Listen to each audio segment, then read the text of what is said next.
and gentlemen, welcome to SCW presents the League of Lucha. He's been held in front of 167 people in Southern California. It's me, Mike, here with no other than the one, the only Cohen. Go! What's going on, guys? There's Cohen with his Kyle Fletcher-like hairstyle. Now, this is going to be another indie-based wrestling promotional event. Not much in the way of angles because we got a rebrand coming the next show. Where's the coffin? As we hit Season 2 loud and proud. Mike and Cohen open the show, welcoming us to the League of Lucha. Mike says, tonight, a few new roster members to be here in SCW. So basically, I got a hair at my ass, and I was like, dude, League of Lucha, dope stable name. Also, need another event name. We're going to call it the League of Lucha, basically make it a little lower-end wrestling show. This is one, obviously, in front of 167 fans, so think of it as 6'7".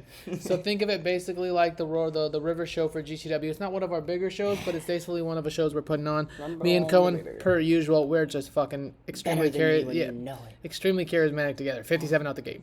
In the opening match, we get Melissa Santos arriving with the Liga Lucha. So Melissa Santos is the mouthpiece for Dulce Tormenta, Lady Flammer, Agua Blanc, LA Park, and Zonique. 35 overall, Melissa Santos has to beat her fan favorite gimmick. Very good. Zonique, his El Torbalino gimmick. It has got an initial rating of 4. And Angel Blanc has to beat his Frenchador gimmick. It has got an initial rating of awful. So this dude's Mexican, but he's playing a gimmick as he's French. Think of it like back in the day, like La Resistance. You remember them? No. I'll show you some later. See, this is where if we're doing good production, I put the fucking picture of La Resistance on and cut back out. But I'm not doing it yet. It's not that hard. It's not that real. 35 overall. In other words, that's just any luchador you could find. Oh, wow.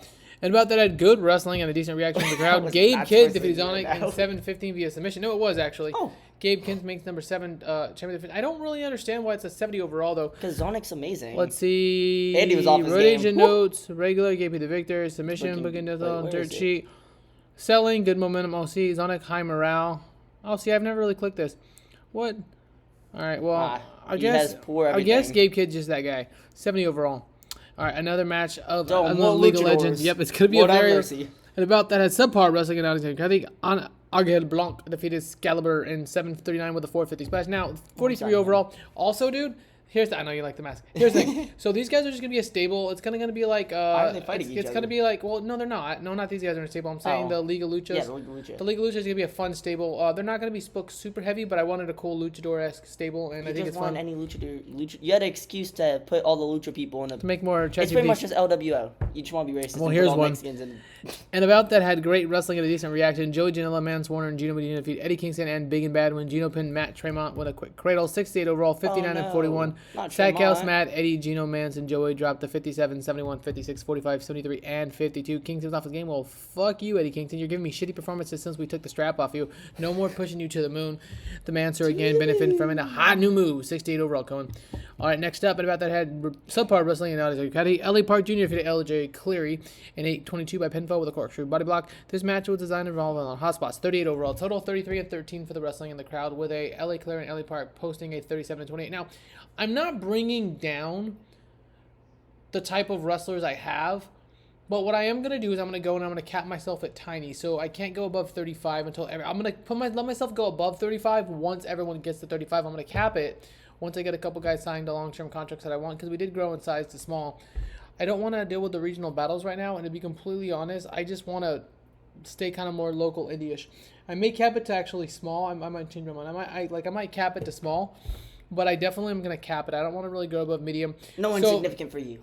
You're not going global. But here's my thing. So this whole save started with the whole let's make it like an indie promotion, and I think a lot of the save has been, just continuing bigger names and bigger names and bigger names. Cardona's example, but I do want to stay true to the indie thing. Like I want to stay more true to the more unknown names. I'm not gonna go out and sign like Moxley because I can, and a couple of the other guys. Well, you can't.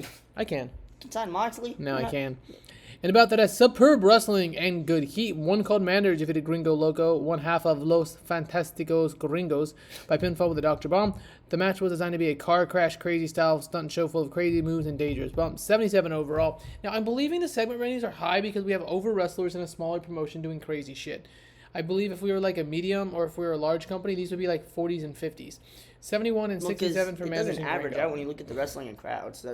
I think that's what I think. Everyone just and it's not. I don't know if you add it and then. This is like PWG back in the day. Like if you're here at these shows, you're like, whoa, what did I see? This is incredible. Kenny Omega. All right. Well, next up, we kind of announced it earlier. Mike and Cohen announced that the next show rebrand will feature an entire reworked company logo, shuttles, and show opening. That's right. I'm putting myself. We're going to do a show opening thing. Hopefully not get copyrighted or get copyrighted. We're going to get copyrighted for sure. But it's not going to matter. They're not going to remove the videos or anything, so I don't really care. 50 overall.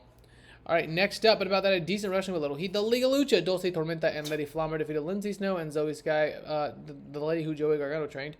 When at 8:15, when Dulce Tormenta submitted Zoe Sky, 44-19 and 48, 50-38, 39 and 48 down the line for Flammer, Tormenta, Sky, and Snow. Me and Cohen are carrying on commentary though. Hey, now you have to show the titles on rebrand. You don't have an excuse.